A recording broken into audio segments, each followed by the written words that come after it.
Hi, welcome to the latest episode of the Wellbeing Show. I've got Jennifer Nurick. I hope I've said that right. She'll tell me off if I got it wrong.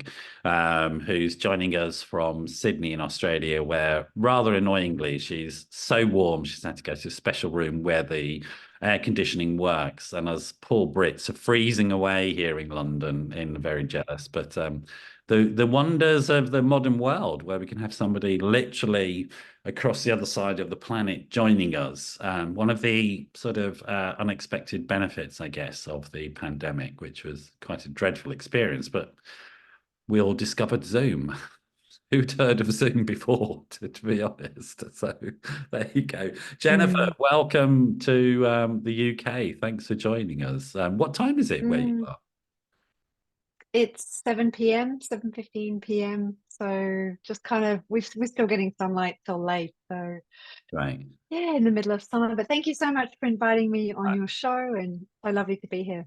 It's great to have you on. You're a psychotherapist. Hmm. Yeah, you're sort of Yep, clinical, licensed. Tell us what that means yep. so that we understand from your perspective. Yeah. That's a great question because it's different in Yeah. America, different in the UK. So clinical psychotherapist in Australia means you have, well, for me, I have a master's degree in counselling and applied psychotherapy. And then you have to have done a certain number of hours of supervision, clinical practice, and post qualifying courses over about, I think it's about 3 years as a minimum to be clinical. Yeah. But for me personally, before that, I had done kind of 15 years of other healing work. I'm also like a qualified kinesiologist, Reiki therapist. I've done a lot of other modalities as well. So building. Great. So the clinical bit refers to the fact that you can treat patients. Is that right? Yeah.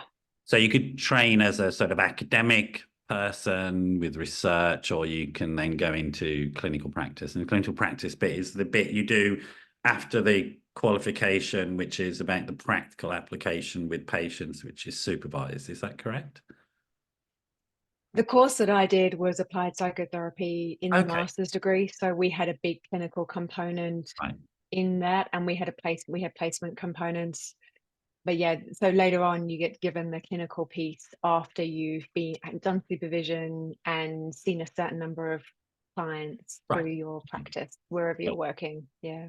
Great. Thank you. That's really helpful. It is interesting, sort of the differences around the world. There's also it's interesting the differences within the field as well. And I think Mm, it's of interest to me, and I think it's of confusion to the public more than anything. absolutely. It's Yeah, absolutely. really And strange. often, yeah, yeah. And often when I see clients in the first session, I do like a bit of a spiel around kind of the modalities that I mostly use within psychotherapy, because just within psychotherapy, there are such different ways to work. And if you're coming to psychotherapy and you're expecting to just work with your mind and the kind of things that you're thinking, Yeah. and you end up seeing a somatic therapist who's really working through the body, it's there's going to be a real mismatch. So yeah, it's such a broad field, which can be confusing to the public, but then also has gifts because there's so many different ways that Yeah. have value, I feel, to approach trauma and other issues. Yeah. Well, maybe come back to that because I think it's quite an interesting topic for me. I'm a sort of regulated person, so there's a statutory body that sort of has legal powers in my life to control what I do, which is really their job is to protect the public. And so there's some interesting conversations Mm, around that, I think, later on. But rather than start with that very mm. dense topic, maybe we can go back in time and sort of get to know you a bit. So you were born and brought up in Sydney. Is that where you're from originally? No? Okay. No, originally I grew up in the UK, so I'm from the Midlands, Okay. a little town called Northampton. My mum Yeah. still lives there. I've got friends there still, so I was there till I was 18. Then I went up north for university, and then I was in Japan for 3 years working for the government, and then I met the love of my life, and he led me to Australia. Great. So you're a Brit then. I mean, I know the Midlands. I'm from there Mm, myself originally. So originally yep, from Birmingham. So I know where yep, you're talking about well. yep. So you've that's interesting. What did you sort of tell us about your background, the sort of growing up thing then in the UK, so people will be able to identify with that sort of straightforward family, you got siblings, etc. Mm, mm, mm. I always quite enjoy this bit because I think like the way that I present is quite kind of middle class, upper class, or Yeah. kind of, the way that I Yep. speak and the way that I dress. So I grew up in Housing Commission in a council estate. My dad was born in 1925. Yeah. So my father was older than my grandparents, which most people have to kind of think about for a moment. Um, I shared a room, I was in a council house. I shared a room with my sister Mm. until I left home at 18. And we struggled for money. My dad was a welder and he worked really hard. Mhm. And my dad's passed now. He passed, was it like 7 years ago now? But he had some mental health issues that he struggled with. He grew up on a traveling fairground in North England. I mean, Mhm. he remembers his parents not having money to buy food. He remembers, it was hard. He remembers going to school in the north of England with no shoes on. Sure. So that he grew up in proper poverty in North Mhm. England. And Mhm. so yeah, when I grew up in that environment. He had some mental health stuff from his childhood, I suspect, that was sort of undiagnosed, Yeah. kind of not really spoken about Yeah. in those sort of days and times. So we were very isolated, Mhm. um, and not. We only really had very much contact with my mum's parents, Okay. who lived kind of on the other side of our town. Mhm. And at about, I think it was around 12, I came home one day and said, I want to try and get into there was I just heard about this other school that was only for girls, and I knew you Yeah. had to take a test to go to it. And I knew that it was private and that I could possibly get kind of a scholarship, kind of assisted place Mhm. thing. I didn't really know what it was, but I just knew of it. And so I went home and said, can I take the test to get into this school? It was, I think it was £20 at the time. And my dad said, it's a lot of money. We're going to have to talk about it with, you know. So I remember leaving it, and he came back. He said, we'll pay for you to take the test. Mm. Um, and so I remember going to my teachers at my middle school and giving them a list of all the things that I needed to know about, and going home with them and studying really hard maths and all this stuff we hadn't studied in the school that I was at to prepare. And then I happened to pass it, and that really changed my life. Sure. Sure. Mm, Yeah, I mean that's a sort of a great story. I mean it's interesting, and I think you know this as a therapist. You know that school has similar attachment forming processes to family, and so we know that mm, school can sort of be very reparative towards children who've had difficult sort of home experience. I'm not suggesting you did have, but certainly your father was carrying stuff which have had an impact on you as a child, because that's what mm, happens. And I mm, remember sort of from my time, I used to be in social services, working in children's services, and we would do assessments on children about risk, and everybody sort of focuses on the danger and the risk, but not so much the reparative and the safety elements of things. And often school is a mm, reparative factor within. And mm, I come from a family with similar types of dynamics to yours. And again, also similar to that, I found school a place that helped me a lot, and balanced off mm, some of the difficulties that existed at home around the poverty and my parents' sort of emotional functioning, etc. School gave yeah. me a place that was predictable, understandable. I would do certain things and get certain results. I knew exactly how to sort of get that sorted out. And so it was a safe place rather than an unpredictable place, where my home could be an unpredictable place. And lack of predictability is quite frightening to children and quite difficult. So sort of it's a sort of interesting thing, and I think it's I don't know what it's like in Australia, but you know, there are stories in modern British schools at the moment about how schools are struggling to meet those types of needs in children at the moment due to sort of difficulties that the UK has been through for some time, actually, and particularly post-pandemic. And I'm a bit sad about that, because school can be such a positive, and it seemed like it was for you a really positive. So you got into this school, this new school. What was that like for you? I mean, amazing that you knew what you wanted at that age. It's an incredible story, very precocious sort of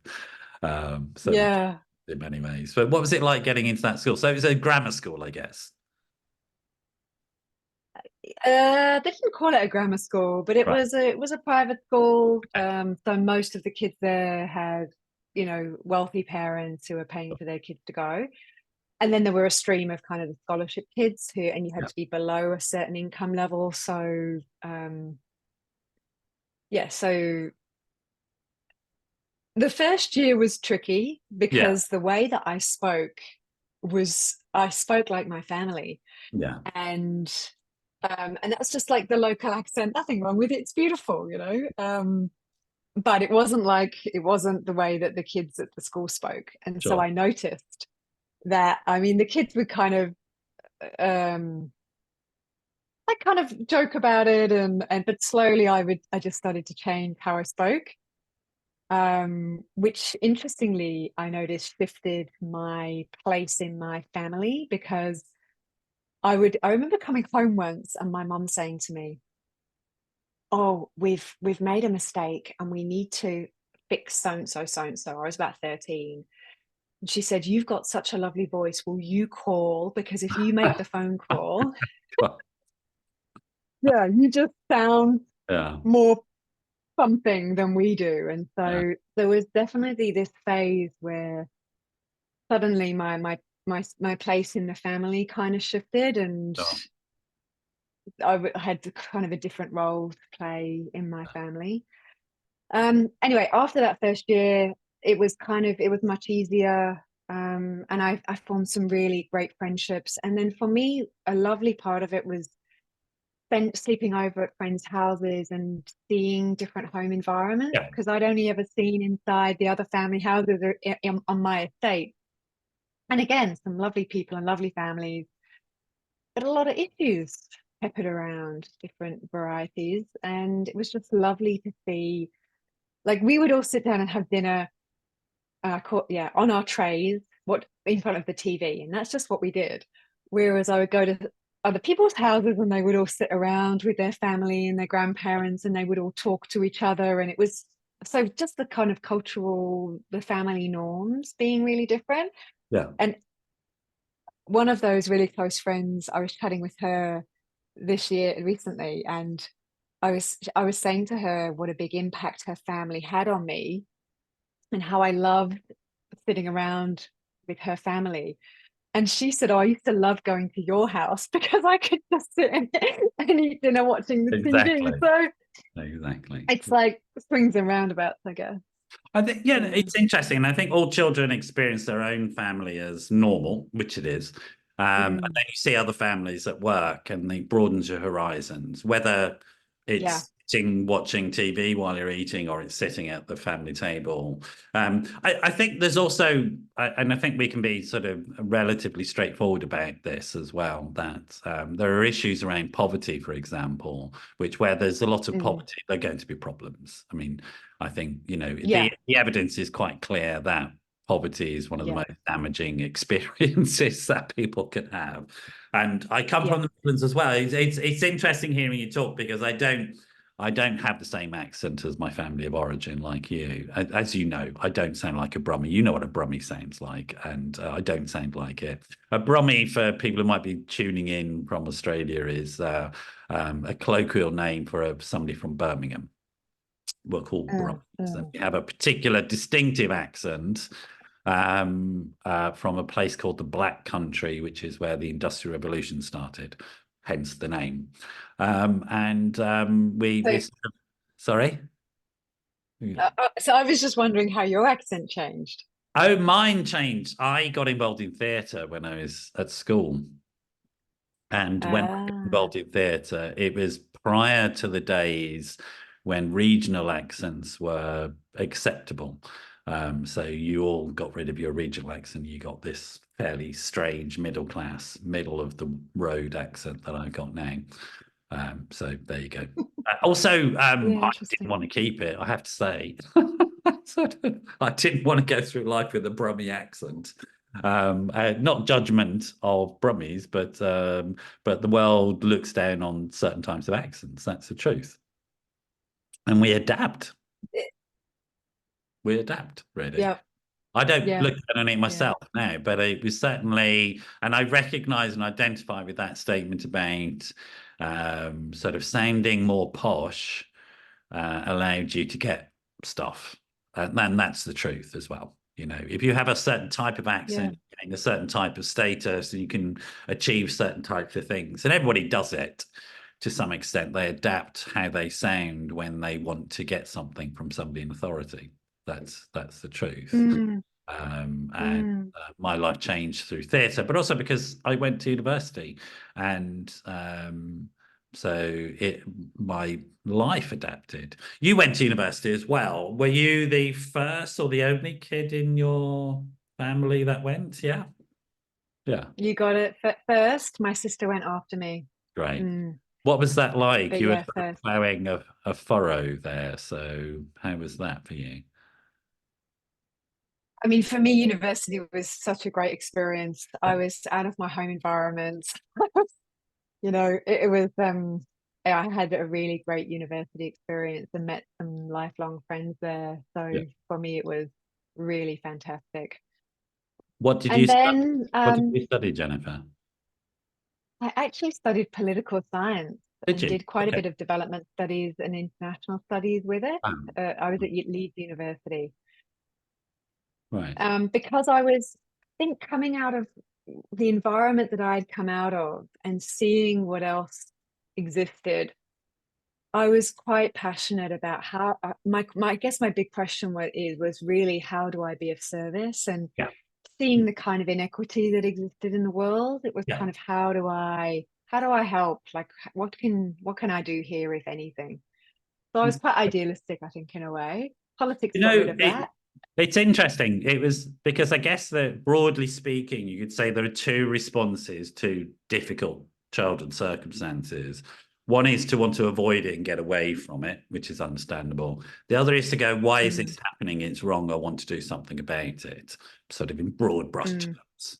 Do you know, have you pondered why you chose that one, which is, this is wrong, I want to do something about it? Because it seems it then probably led to you becoming a healer, I guess, as well. So that wanting to do something, what it was that sort of made you want to do something? Maybe a touch of my grandparents' influence. So I mentioned them already. They were very, like, they retired.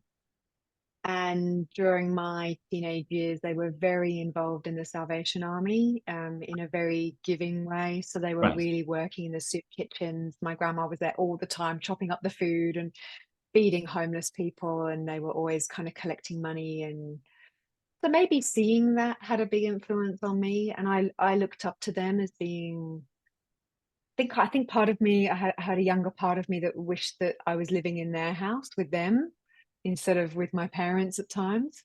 And so maybe there was a bit of that kind of flowing through. Yeah, I don't know what that was. I don't know.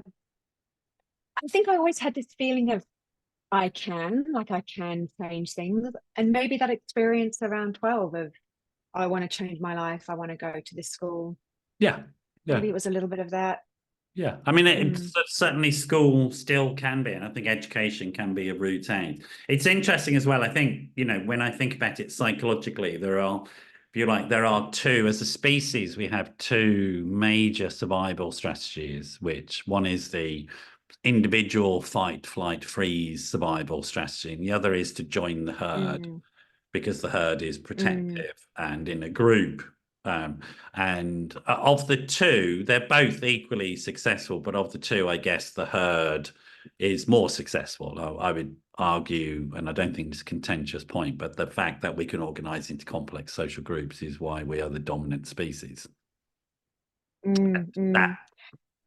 complex socialization. And so it seems to me that Yeah.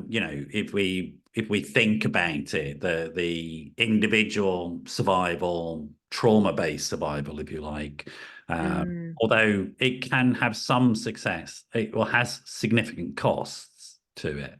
mm, Just for the individual, but also for the people around them, I think. Whereas yeah. the sort of herd-based approach is looking for common solutions, and you went towards the herd, it seems, and maybe because it was modeled by your grandparents, is that giving back. And we know, I mean, I guess you know this, that being of service to other people is inherently positive for ourselves. Sort of as well. It's sort of Yeah. inherently healing and positive. We get lots of really positive reward hormones when we're of service to other people. So these days, Yeah. we often, I don't know if you do it, but I will prescribe to patients, go and do some voluntary work. That'll make you feel good. The evidence Well, is quite it's clear. meaning, isn't it, linked into Yeah, what absolutely. creates meaning in our life and purpose and And yeah, also thinking yeah. about the pandemic, it's really interesting. Sort of remember commenting on at the time that, you have all these disaster movies, don't you? Zombie apocalypse, where the human species falls apart and starts eating each other. And actually, that isn't what happens in a disaster. What happens in a disaster is we band together. And that's what we saw during the pandemic, is that on the whole, we banded together. We found new ways of Mm, connecting, and we're using one of those new ways of connecting right now. So we have this mm, natural instinct, this inbuilt instinct as to get back into, join the group, join the herd, be together, feel safe with other people. mm. That's where Yeah. our survival really lies. So it's interesting that at that early age you knew that somehow, but also that message, and I think it's well worth underscoring that you chose education. You were Mm, attracted to learning, and I think again that's a really healthy thing to do. Is to go, mm. I need to learn and understand stuff. Yeah, yeah. And interestingly, it's a protective factor for therapists Yeah, yeah. is the learning. Yeah. I've read that a few times. It's quite, yeah. Yeah, it's also a thing. It's actually built into things like cognitive behavioral therapy, for example. One of the pillars of CBTs educate people on signs and symptoms of distress, what works, why they're feeling something, so that people don't start having unhelpful magical ideas, for example, about what's going on. They don't Yeah. start overdiagnose themselves. So it's normal to have racing thoughts when you're anxious. It's not a sign there's a problem. It's just a normal part of it. That whole process of educating people is, again, a protective factor from people getting worse and sort of managing their condition. Yeah. So it's interesting stuff. So you go to university, you decide that you want to learn about how to deal with social inequality, get involved in political science, which is really interesting. And there's interesting echoes. I got involved in that stuff as well. I mean, that was my route at university. Ah, In terms of theatre, that was my route as well. I got involved in community development interesting. theatre, etc. So that was the Yeah. route I went as well, wanting to do Yeah. something about it. And I think that was very helpful to me when I think about it, without a doubt. So you then Mm, moved to Japan. That's interesting. Sort of, what was that about? yeah. What happened there? Right. That's Oh, yeah. wow. What a. So tell me about that. That's really interesting. Okay. I can only think that Leeds wasn't far enough away, because when I look at my journey, it was Leeds, and then it was Japan, and then it was Australia, and that's where I settled on the other side of the globe. Oh, interesting. So I mean, you my went to mum Japan. would laugh about Yeah, this. I'm My sure. mum comes and visits me regularly, and she Wow. laughs about it. Great, great. Um, so Japan, I had two offers. I had an offer to teach English at Saigon University. Okay. And I nearly took that because I thought it'd be more interesting, and I thought maybe I could do some postgrad stuff in politics around sort of in Vietnam. And I got an offer to work in Japan, working for the government but teaching at the schools, Okay. so English. And it was actually my dad who said, "Oh, I'd be so nervous about you in Vietnam. I would really rather you took the one in Japan." Okay, And so right. that I kind of heard that and thought, you know what, for me, it doesn't really matter. So I went to So, Japan. yeah. And that was an eye-opening experience. Oh, Especially around, yeah, I mean, because now we're talking, it was like 20 years ago, gender roles. It was yeah, a total shock for me. yeah, I yeah. was in really rural Japan. There were teachers smoking in the staff room. Um, you know, we would go out for dinner with the teachers, and the women would all get up and serve drinks, and they would love it if I would also serve drinks as one of the women. And there was very clear gender roles. And Yeah. yeah, I had some thoughts and feelings about that as a 21-year-old. Yeah, yeah, quite. Um, And particularly so having it grown was, up during the time of the initial sort of feminist revolution in the UK as well, sort of where those gender roles are all being definitely questioned. I mean, that was my experience of growing up as well, which was a liberation, I have to yeah. say, as a guy. Definitely. But going to even now Japan would be interesting on that one. There's still an interesting conversation going on in Japan, but in those times that must have been like stepping backwards in time to some extent. Yeah. Yeah, it was I had a wonderful, wonderful time, which is why I stayed for 3 years. Yeah. I really enjoyed it. There was a really close group of expats all doing the same thing. We were all in the same building. So we were traveling around. We were earning really good money. I was paying off all my student loans. I was traveling to Cambodia, Laos, and again, it's like 20 years ago, Thailand. I was traveling all over the place, Australia. I had the money. I was earning more than everybody else I graduated with. So it just ticked heaps of boxes. Good. And I was the Japanese people are, on the one hand, there were certain cultural things I found really curious. And then there were other parts that I found really admirable and could really see how the collective mentality there could be really helpful. Yeah. Um, Yeah. Yeah. Yeah. Yeah. yeah, so a bit of both, and I had some lovely Japanese friends who had quite different perspectives about things. They were more alternative. I found that the people who wanted to kind of become friends with the foreigners there were more alternative. I'm interested as well, just thinking about this because sort of trauma, attachment, these are issues in your practice, and certainly Mm, thinking about secure attachment, for example, and the role mm, of secure attachment or a sense of security, internal security being necessary to be able to explore. So if you think about mm, something like mm. strange situation for a child, that they go back and they check that the attachment object is still there, and then they can go and explore this new strange Yeah.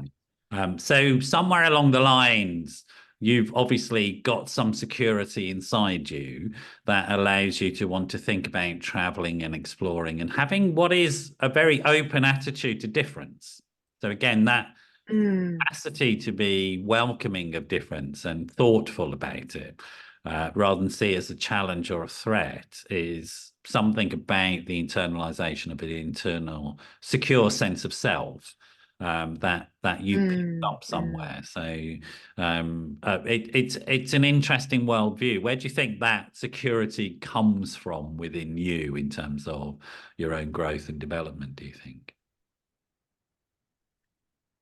There was elements of security with my mother and the Yeah, relationship with my mother. And then elements of insecurity and unsafety around my dad. right. Mm. So you had some So security there, and then also maybe the yeah. education stuff and the relationships that you were forming as an adult with the people around you. Mm. It sounds like you had quite a good group of people with you in Japan, for example, sort of expats that you knew very well. I noticed that my pattern with friendships all the way through school, really, and through university and in Japan was always there would be one main person who I would have a very close relationship with, and then a bunch of people where it's kind of like casual. And so I can see that as a pattern running the whole way through. Interesting. And Interesting. even now, if I think about it, it's kind of my secure attachment is with my husband. And then I have a group of people who I'm close to, and sometimes I'll just go off on, go weekends with one or two of them, and that's totally lovely and fine. But I do notice that there's some element of safety or patterning that I seem to like about that, Yeah. like one person, Yeah. Yeah. and then other friendships around. Yeah. Yeah. Well, it clearly works for you, and it's really interesting that sort of we find these patterns in our life that sort of allow us to. But I guess it's the point being, it's very important to have that sense within oneself of security to be able to then explore and grow and develop. And so you're in Japan, you're part of this group, you're a young person, you're finding these adventures, you're traveling the world. At some point, you meet the love of your life, your partner. At that point, were they working in Japan as well with you? Yeah, not with me. He was doing something different. But just thinking about that security around travel and movement, Yeah. I was having a discussion a few years back with Mhm. someone, and I was saying, I moved to this other school, and it was about a 15-20 minute drive away from my house. And my mom and dad both didn't work. By then, my dad had retired, but he was at home all the time. And my mom didn't work. And so it was a 15-minute drive. But instead of driving us to school, they didn't want to do that. So I had to take a public bus. So, in England, you got to walk to the bus stop, and it's raining and it's cold, and Yeah. I'm wearing stockings and leather shoes. I'm like freezing. So I had to walk to the bus stop, and then I had to stand and wait at the bus stop. And sometimes it would be late and sometimes it would be on time. And then it would take 25 minutes to get into the town centre. And then I'd have to get off. And then in the bus station, the school bus would come. And then from there, it would then drive me pretty much past the off turn to my house and then drive me straight to my school. So the whole trip then took about an hour and Yeah. 5 or 10 minutes. And I would have to do it there and back. And, I always like, why didn't they drive me? Like they weren't doing anything. They were just at home. And I have to ask my mom, and my mom was like, "Oh, just dad didn't kind of really want to. He didn't want the stress of kind of having to think about it, and didn't want to have to get up." And a friend of mine said to me, "Well, I had the other experience where my mom wouldn't ever let me take a public bus. She wouldn't let me stand at a bus stop. She wouldn't let me." And she said, and so when I became an adult, I was really nervous to take public Sure. transport. Like I would never have gone traveling like you did. I mean, I went to Cambodia on my own, I was in Myanmar when, people were still carrying guns around, and I went on my own. And so yeah, I think that there was an element of that experience where at the time I was not enjoying it.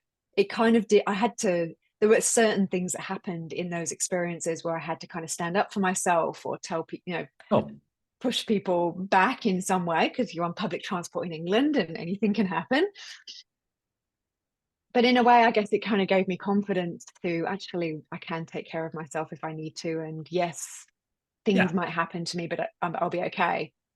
Yeah, I guess coming Yeah. back to that point about what is the function of emotional security, it's not to stay joined at the hip with your parents, it's to become independent, isn't it? Mm, And then be able to explore the yeah. world. So I get Yeah. that point. It seems to me the point you're making is that you Mm, learned those important skills of looking after yourself, being independent, you always had a safe place to come back to, which is where your parents were, but they weren't trying to overprotect you.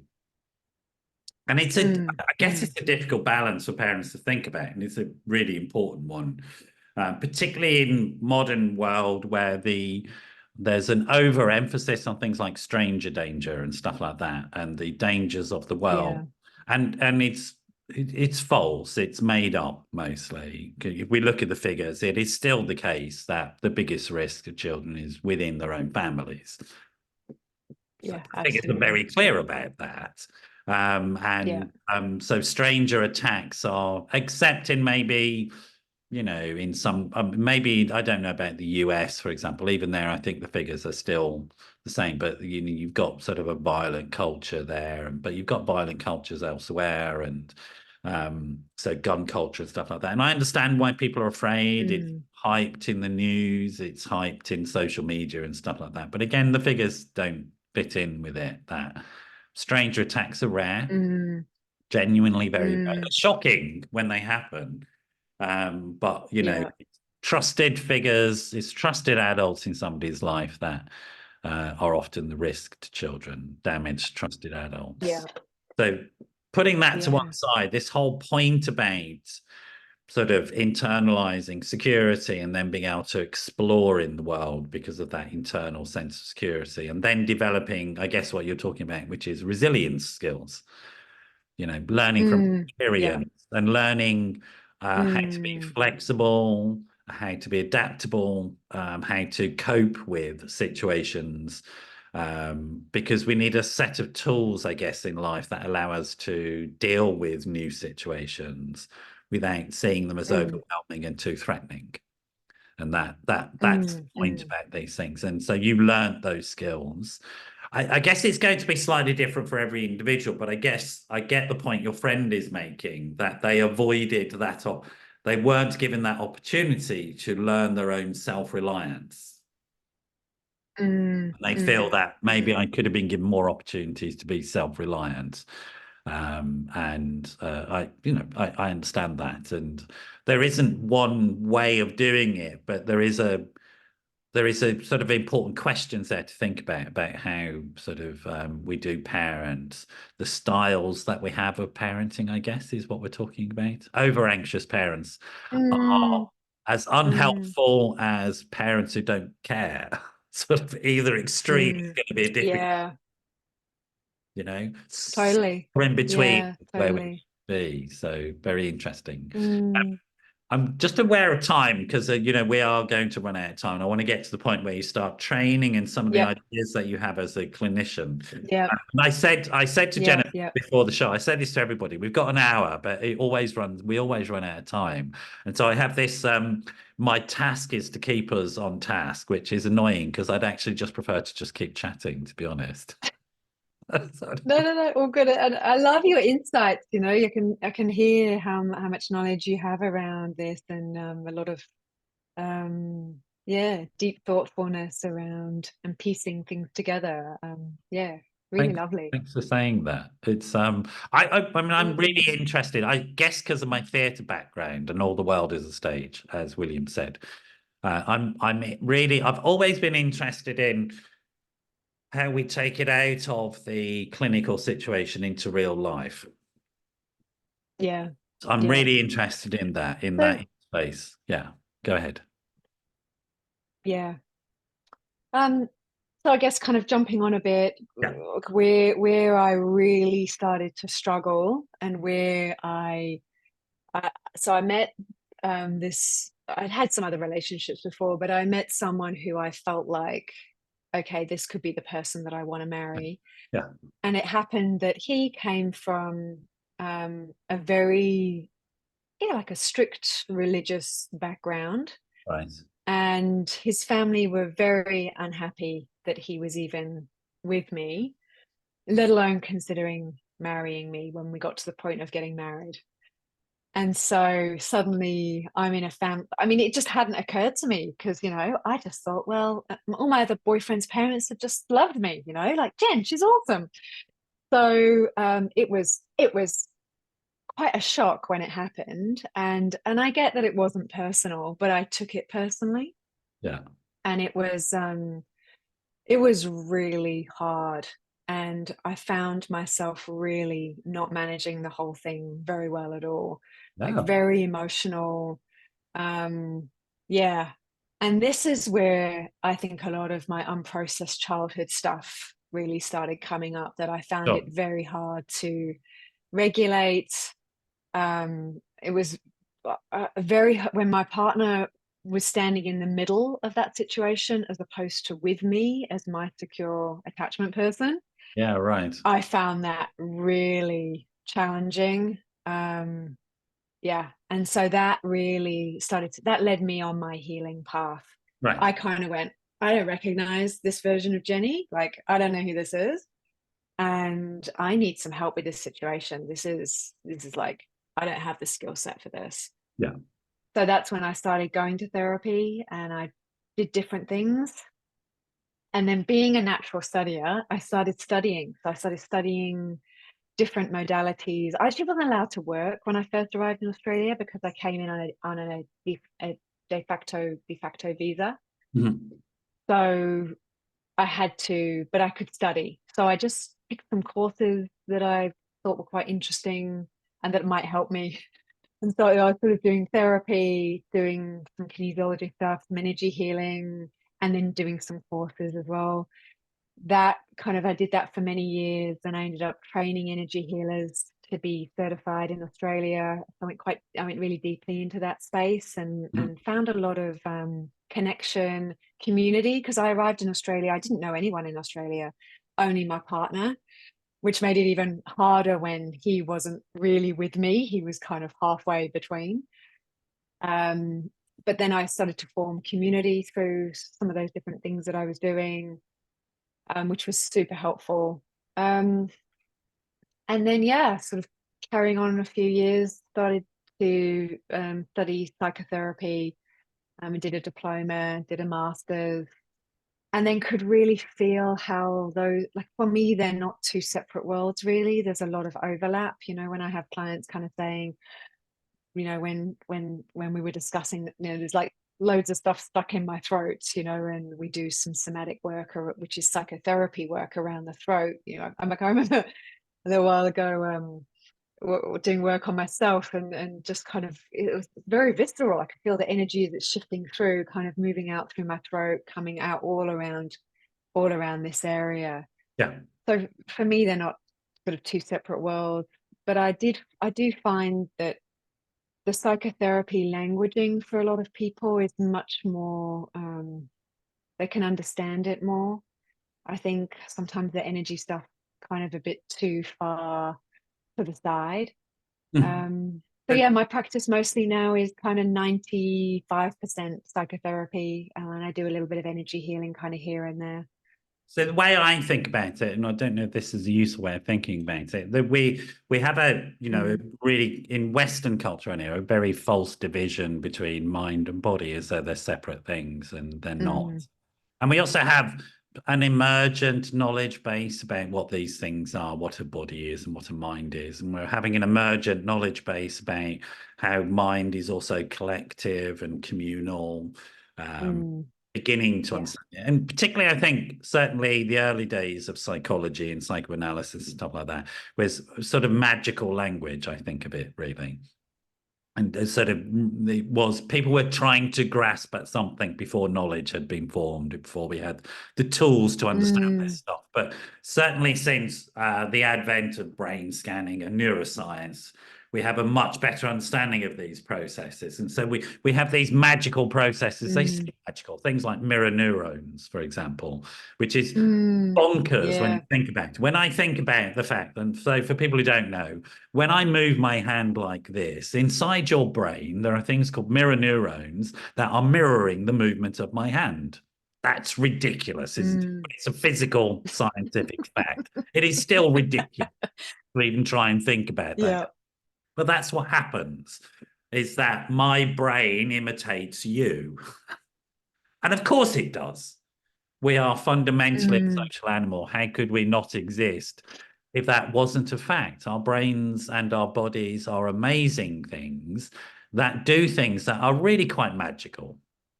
It's the only way I describe Yeah. it. Yeah. Elf magic. It is really, it's ridiculous, the science, as we've come to understand it. And it's extraordinary.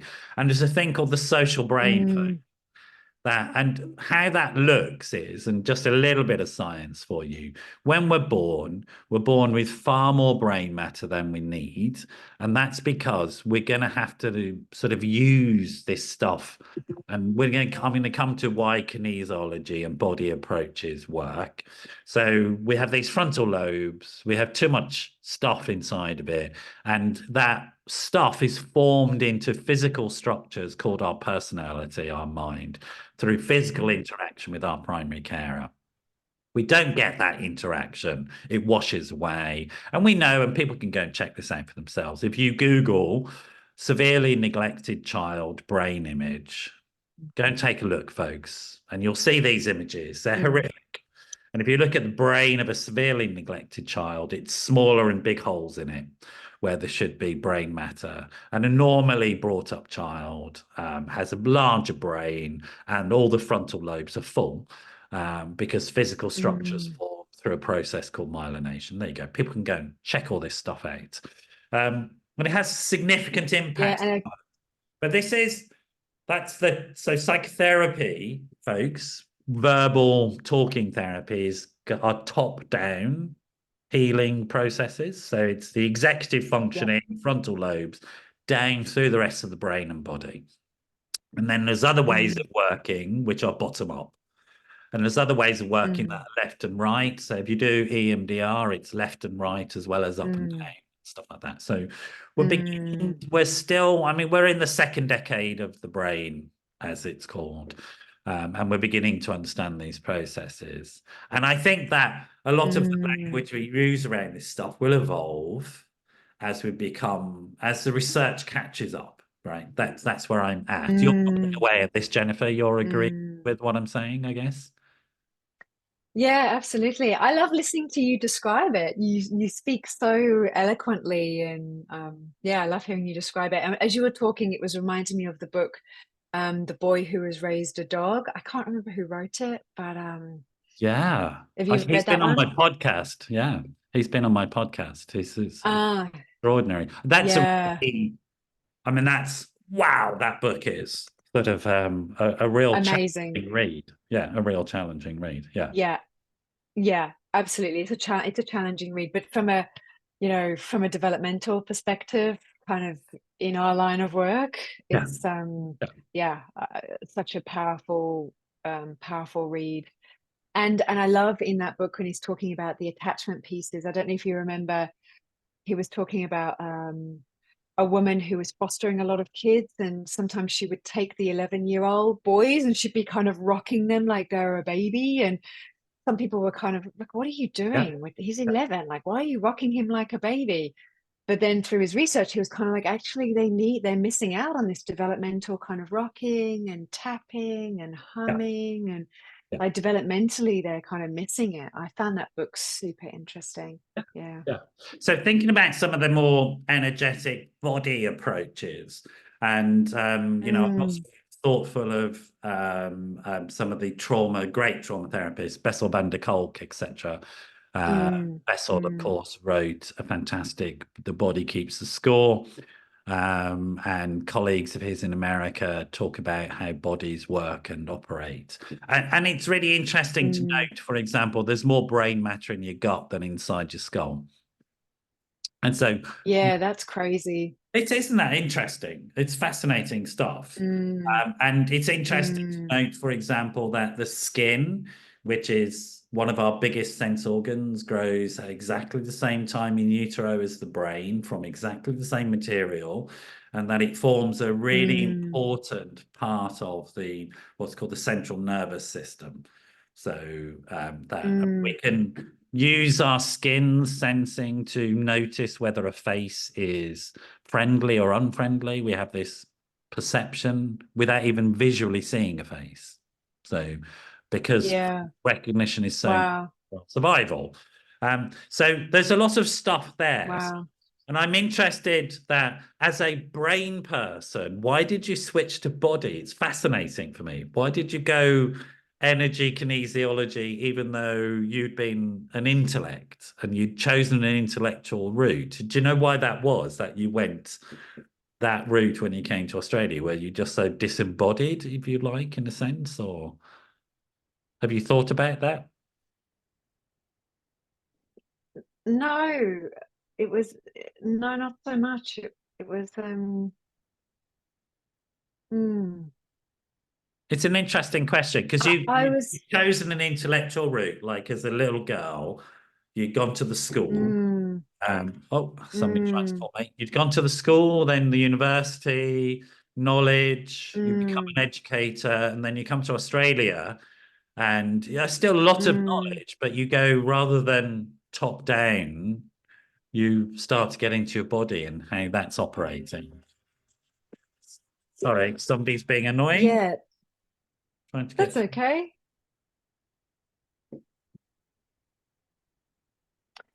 I think when I think about it, I think that it was my experiences with meditation that I had while I was in Japan.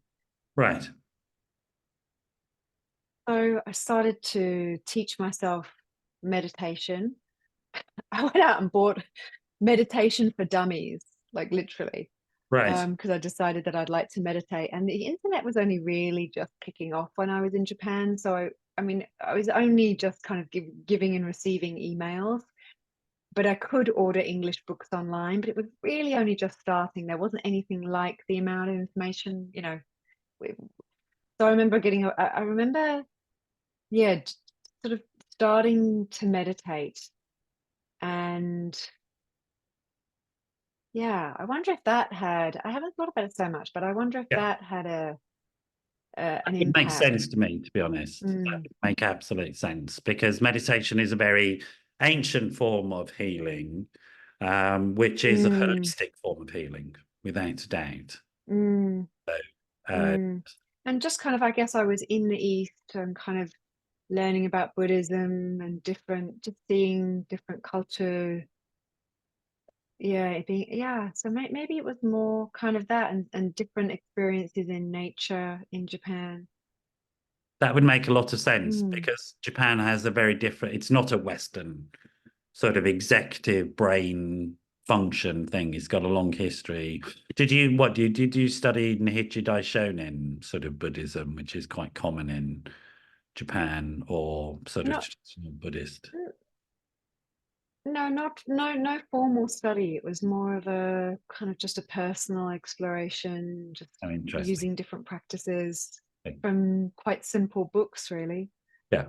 Okay. Well, Yeah. let's shoot forward again because I'm aware of time. And Mm. I mean, Jennifer, I have to Yep. say, your, I mean, your story is fascinating. And actually, I could really go with this. I would like to do, I'm going to ask you to come back another time because I think there's a lot of really interesting elements of your story. But for now, I'm going to push it to you get to studying psychotherapy as we understand it, talking therapy. Yep. Um, Yep. Yep. and let's go with that for now. This whole block, though, I'm really fascinated by because I think it is really interesting, this move that we are within our fields going into around Mm. a much more holistic understanding of what our task is, Mm. you know, Yeah. Yeah. and Yeah. sort of as we go into cultural healing as well and political healing, because I think, we're in that phase now. We can't go into this, but we're in that phase now of where there's questions about what the body is anyway, in terms of Mm. gender identity, and those types of issues. So we can't really go into it, Mm. but I think it's really fascinating stuff. Catching up with your story, though, you train as a psychotherapist and as clinical psychotherapist, and you become interested and you start to provide services around attachment-based work and dealing with trauma. So is Mm. it okay with you? Let's have a chat about that a little bit, because I think that, there's so much of Yep. importance there. And Yep. Yep. so how did you get Absolutely. involved and interested, if you like, in that area of work, sort of as Yeah. What drew you into that, do you think? I was drawn into it because I found, I've always been in private practice, and I Yeah. transitioned from the energy space into the psychotherapy space. I found that like 90% of people would come in, you know, Jen, I'm really struggling in my relationship with my boss or my partner. And then by session 3, they were revealing kind of quite big childhood trauma things. Right. And so it wasn't like I decided that that's what I wanted to work with. I found that those were the people who were coming to me. And I mean, I think from the people who come to me, I would say that, you know, with complex trauma, it's like 95%, 98% really high. Yeah, they're looking to really, you know, there's current day things that are affecting them that are kind of coming out of that historical beliefs and experiences that are kind of, I guess the way that I view them is kind of unprocessed, sitting Yeah. in the system. Yeah. Yeah. Yeah.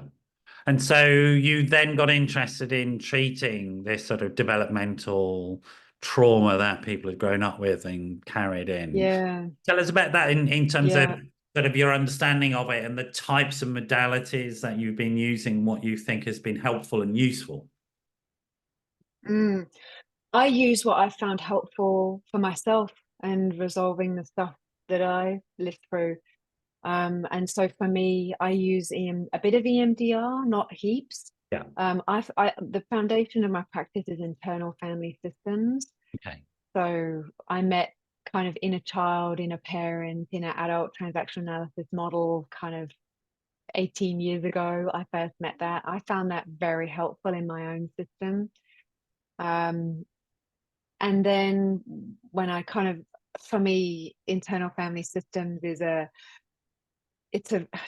find it a beautiful model of compassionately understanding how different parts of me will want different things for different reasons, how suddenly a very protective part of me might suddenly come out and be quite, you know, angry or quite defensive or uh, so I find that model very helpful for me, and I find that my clients find it very helpful as well, especially when there's a lot going on and often kind of feeling flooded, kind of meaning like a lot of emotion. You know, I feel kind of angry and I'm sad and I'm, you know, so I find being able to kind of map that out in kind of a parts map and really being able to kind of look at what's going on in the different parts at play, Let's really unpack some helpful. of those words for people who might not understand them.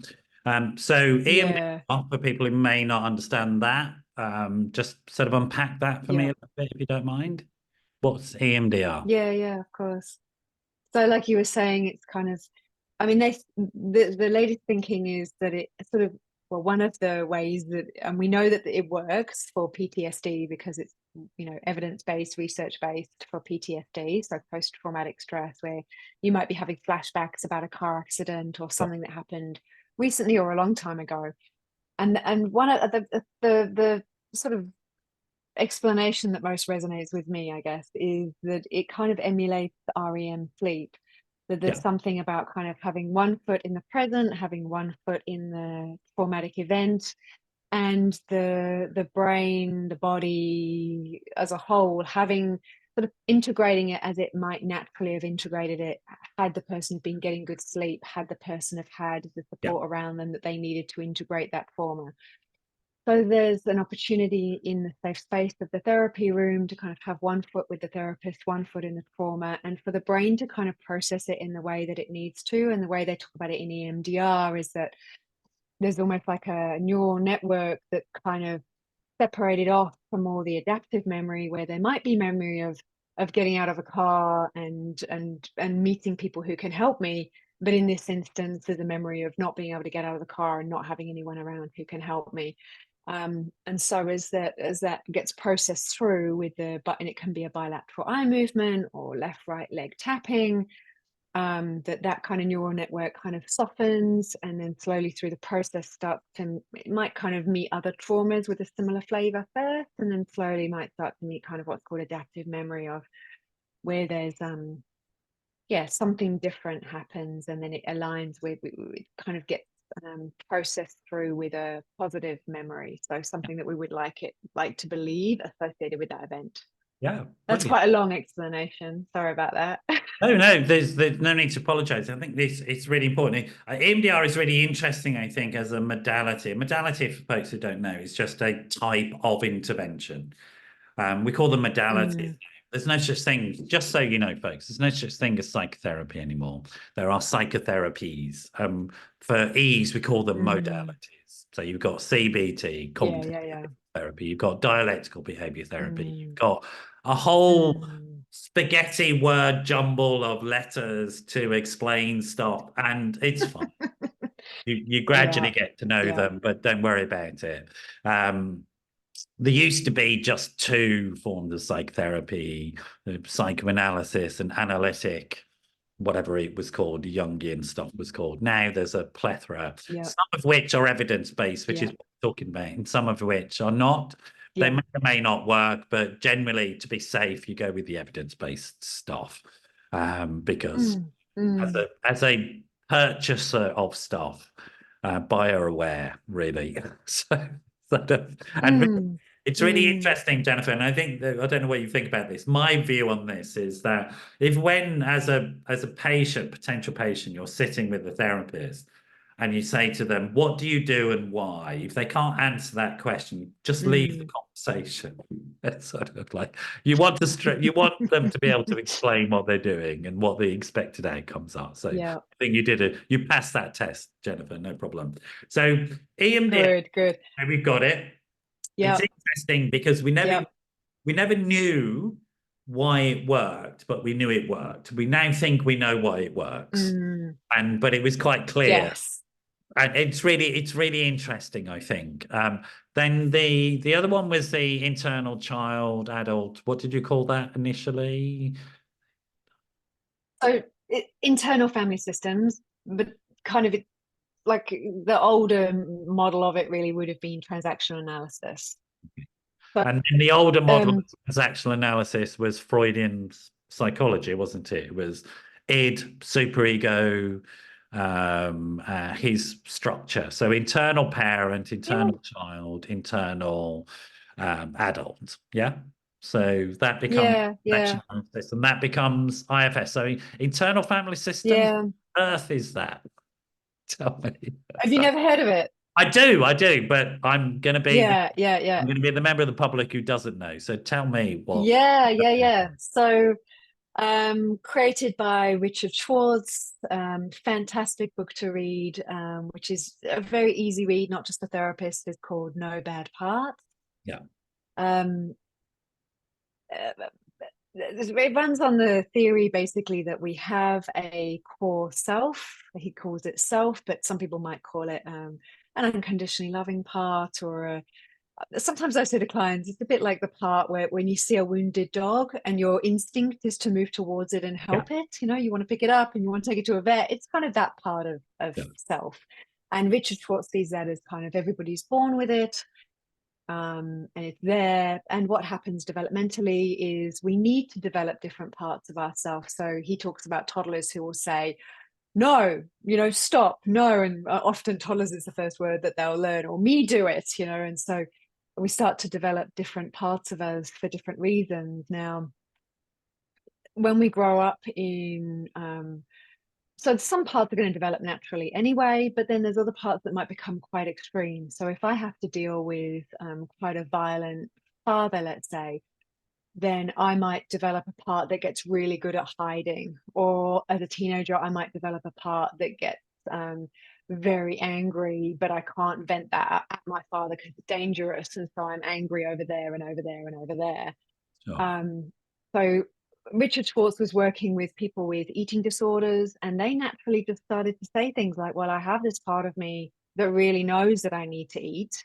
It's obvious. Like, I know I need to eat or I'm going to die. Like, I understand that. There's a part of me that totally understands. But then there's this other part that just will not let me eat and counts every single thing I'm eating. And so he could really feel that they were in this kind of inner war between these different parts. And so he got really curious about that and kind of went, well, actually, I wonder if we could actually kind of talk to these parts and see what they have to say. And we started to talk to these parts and let the parts talk to each other. And then, so what we're doing there is often we're talking with, that's the sort of the protective system, right? And again, there's certain parts of the protective system that are really adaptive, like I might have a manager part that's really good at organizing my life and studying and making sure I get to meetings with you, and and so that's really adaptive. But then if I get this manager that starts getting turned up too loud, it could become very controlling of my husband and controlling of my kids, and then a feeling of lack of safety. So I love that about the name of the book, right? No bad parts. It's kind of his core thing is that all parts ultimately are trying to do something good, even if they feel like they're not. So you might have a very extreme part. So let's just say he calls them firefighters. It might be a part that goes out drinking. Sure. So let's say there's a trigger that happens. Maybe I feel some shame when this trigger happens. And then the next thing I know, I've got a bottle of wine and I've drunk the whole bottle of wine. And so that would be a firefighter taking over and if you talk to the firefighter, often they'll be like, well, like I've spoken with firefighters where it's like, well, I can either drink a bottle of wine or she's going to hurt herself because the self-harm part's going to come in. So that's how we often have a system. And so it's getting to know how the system is working. And I find that for myself and my clients, getting to understand what the intention of the part is and why they're doing what they're doing can often really die down,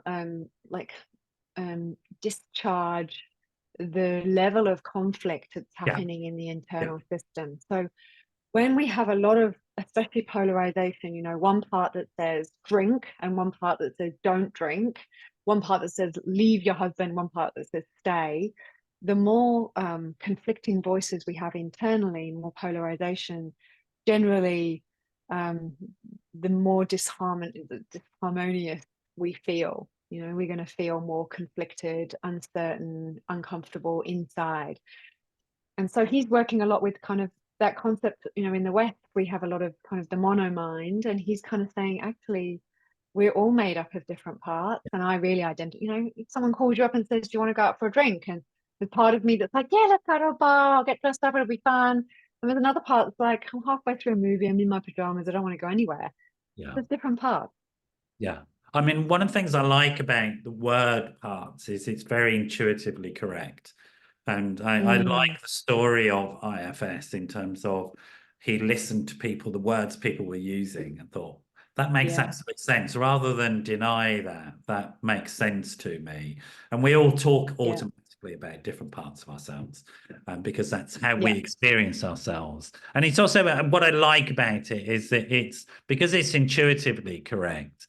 It's also suggesting there's nothing wrong. There's nothing inherently wrong there. Stop fighting it, understand it, and engage with it. And certainly, I think in many modalities in psychotherapy, we understand that there's always ambivalence in life. Sort of like, did I really want to get up this morning? Well, I sort of wanted to get up, but I sort of didn't want to get up. You know what I mean? That's the truth. Absolutely. You know what I mean? It's like that's the way. Yeah, absolutely. I'm going to go for a run. Do I really want to go for a run? Yes, I do, but I also don't. And that's okay. And then there's an organizing principle within us, which we learn over time. And I agree with you. It feels right to call that organizing principle our ability to attach and think of. That makes absolute sense from what we know about what it is that makes us human. That fundamentally, and I think, we're coming to the end, but fundamentally, the most successful thing that we can do as individuals is to find a way of attaching and loving others, essentially. Whatever damage has happened to us, if we can get back to that, we're on the right path in a sense, sort of. Yeah, absolutely. And I find that internal family systems is very good at helping people to connect, to love their different paths, Yeah. So to, instead of parts looking outside for care and attention, that they're able to kind of face within to self for that care and attention. So I see it, attachment pieces as being two pieces. One is being that kind of internal secure attachment and that internal piece, and then the external secure attachment with safe others. Yeah, yeah. And that they're, for me, they're both, yeah, equally important, and are things that can be built on at the same time. You know, some people are often like, do I have to be that kind of finished product before I can have a happy, healthy relationship? And it's like, well, none of us would ever be in a relationship That's if we right. had to be the That's perfect right. Absolutely spot on. finished product. It's kind Yeah. of, we're all a piece of art that is beautifully imperfect and beautiful as its own imprint in the universe. And we go into relationship with somebody who, hopefully has kind of a similar imprint, and then we find the bits of grit and how to have how to move together into more intimacy, is the hope, right? In It's also, I relationship and think, finding right distance. yeah, I think also recognizing that some of these, I mean, the figures like Buddha, Jesus, various other figures are often referred to psychologically as the first creative people. If we think about human evolution psychology, Mm, so mm, I don't know if how much you've looked at Foucault, for example. Foucault is a really interesting writer about human mm, development and looking at things like the development of our current construction in terms of mm, our as literate beings. And literacy was a yeah. major shift in human consciousness, 16th, 17th century. Really Mm, interesting stuff. And we can see in child development the shift from concrete play to literate or creative play in early child mm, development is this sort of encoded. And it seems to me we are more effective if we accept that we're in evolution. mm, We can become mm, comfortable with that. And I think some of these Buddhist ideas and these ideas around meditation allow us to observe ourselves as opposed to get too invested in trying to control ourselves, and being able to mm, sit back and go, well, this is me, and this is the shifting sands that of who I am. And this is the shifting sands mm, of who we are as a human culture. We are evolving all the time rather than we can definitely say, this is what I am. I don't think there's ever going to be a point where I will be able to say, this is definitely what I am. Because to do that, I'd have to be able to then say, and I've got control of the world. I've stopped the world. I've stopped development. I've stopped everything. And therefore, I'm stopped. And that's not really going to happen until I'm actually stopped, which is at the point of my death. That's when. And that's the only time. mm, Up until then, I'm in evolution, and getting comfortable with that mm, seems to me to be the key task of life. It's one of the reasons I like mm, IFS. I come from a slightly different cultural background, psychologically, more of the object relations background. But there seems a mm, harmony between the two for me. That sense mm, of mm. different aspects of mind emerge because of our experience. And then we have to be Yeah. reflecting on whether those aspects of self are helpful or not. And what Yeah, do and we it's want? more, Yeah, go on. mm, yeah. I find that, as those, when we kind of like, this is the one that's causing me a problem, maybe it's my anger that's causing me a really big problem. But as we really turn towards that with empathy and compassion and understanding, that those parts are often covering up other wounds Yeah, underneath it. So yeah, other parts yeah, underneath that yeah, really need attention. And so then there's another sort of, it's almost like a diving through the protective system then into what Richard calls the exiles, which are yeah, the to me it kind of links in with EMDR. It's almost like that kind of that neural network that's stuck in that former place where sometimes when we go into those spaces we might remember, like I had one, I was doing some work the other day with myself, and I suddenly remembered the wood chip wallpaper. I could remember where my dad was standing, and I was 3 years old, and I was right back there. But I don't have any, like, before then I didn't have any kind of conscious memory of being under about 10. But suddenly there I was 3, and I could smell and I could see, and that's how he talks about, Richard talks about those kind of and how a lot of the trauma world's talking about how trauma gets held as kind of in almost like little pockets, and Yeah. Yeah. the kind of being able to go in and sort of hold those and give a different experience Yeah. there is, I Yeah. find, really powerful. Yeah. Yeah. We're Yeah. at the end of the time, unfortunately, for this particular show. I'm going to ask you to come back another time. Mm, There's some really interesting conversations mm, to continue. In mm, terms of mm. the work that you're doing and people who might want to find out more about you, where might they be able to go to discover something about what you're doing as an individual, as a company, etc.? Yeah. So the website is psychotherapycentral.health. I have a team of other practitioners.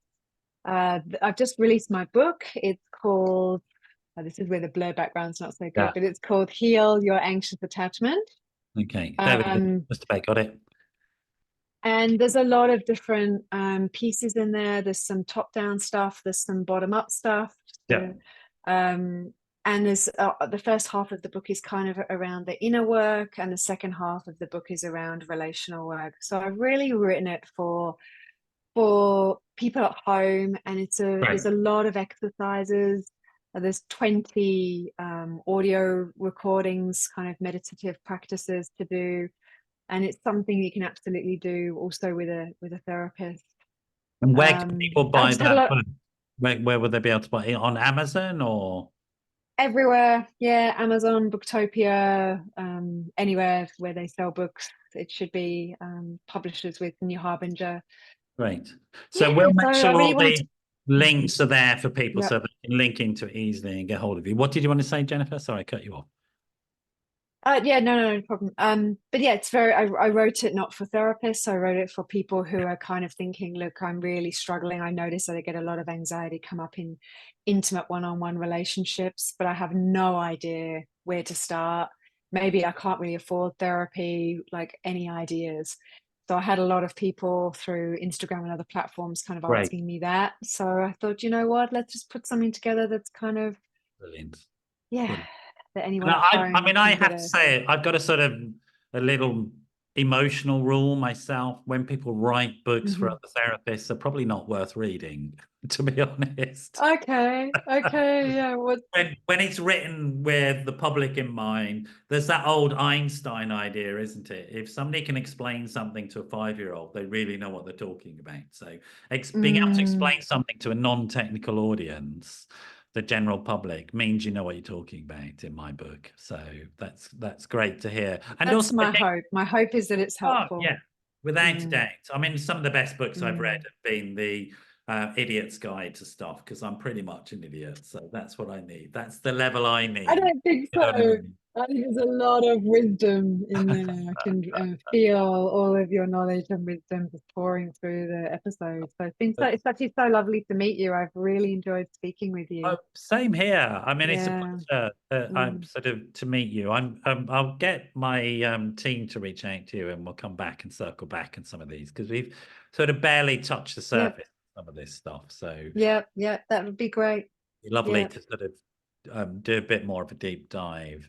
Yeah. I Absolutely. guess I'm going to finish off. I'd like to finish off saying this. What I'm really intrigued about you is that your practice embodies who you are and your life experience in a very healthy and healing way. And Mm, my experience is that with complex issues, it's unlikely that people will go in and get a quick fix. That really what people need is a guidance on a methodology, a way of approaching this stuff that is going to long term mm, allow them to get into an inquisitive sense about themselves. And the more inquisitive we are mm. about ourselves rather than judgmental, the better off we're going to be. Absolutely. Just get Yeah. The curiosity inquiring. and kindness. Absolutely. Get into that approach Yeah. to yourself, folks. You're Mm, going to be all right, basically. because Yeah. naturally find what works for you, and trust yourself on that journey. Going to leave you there for now, Jennifer. Yeah. Say goodbye to everybody. Hope you enjoyed the show. Do reach out to Jennifer, fascinating human being with a great story, and a lot of education, a lot of knowledge, a lot of healing to offer. We're going to finish there for now. You stay there, Jennifer, and I'll see you all at the next show. Bye-bye for now. Thank you all so much. Bye-bye.